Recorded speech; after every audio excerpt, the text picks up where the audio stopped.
এই নে, তাড়াতাড়ি খাবি।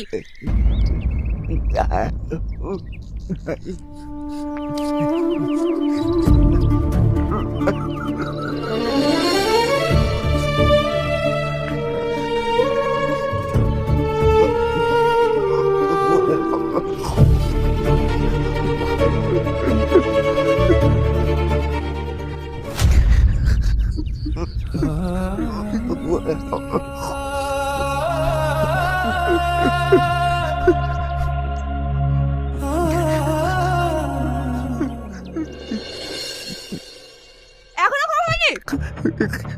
ওর খাওয়ার জন্য সারাদিন বসে থাকবো নাকি? আমার অন্য কোনো কাজ নাই। ইয়াপুর মুক্ত হয়ে আমি শান্তি পাই। তোমরা সবসময় ওর সঙ্গে এমন করো কেন বলো তো? তোমাকে অত দরদ দেখাতে হবে না, নিজে যে কাজ আছে তাই করো।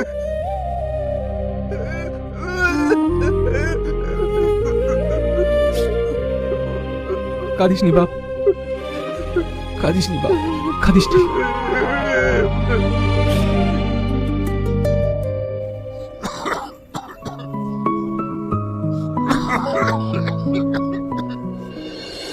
দিনে ক প্যাকেট বেরিয়ে লাগে? বয়স হয়েছে, নিজের শরীরের প্রতি একটু খেয়াল রাখতে হবে তো।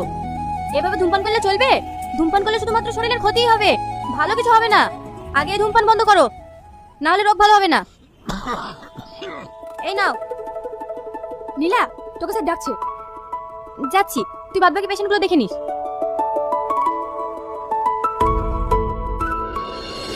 স্যার, ছোট থেকে আমার অনেক স্বপ্ন, বড় হয়ে আমি নার্স হব। আজ আমার বাবা মা সে স্বপ্ন পূরণ করছে। আমি কখনোই ভাবিনি এমন একটা কলেজে আমি ভর্তি হব। ওর বাবার অনেক ইচ্ছে ও নার্স হোক। টাকাটা কোথায় জমা করব? রুম থেকে বেরিয়ে বাম সাইডে দেখুন ক্যাশ কাউন্টার আছে, ওখানেই জমা করুন। আচ্ছা ঠিক আছে। স্যার আসতে পারি? হ্যাঁ এসো, বসো। স্যার, আপনি আমাকে ডেকেছেন?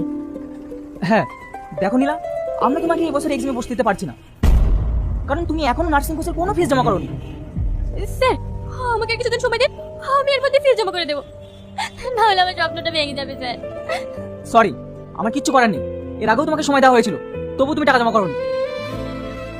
আপনাকে অনুরোধ করে বলছি, এমন করবেন না স্যার, না হলে আমার স্বপ্নটা শেষ হয়ে যাবে।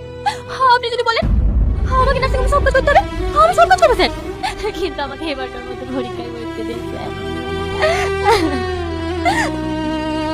দেখো নীলা, এটা কান্নাকাটি করার জায়গা না, আমার কিচ্ছু করার নেই।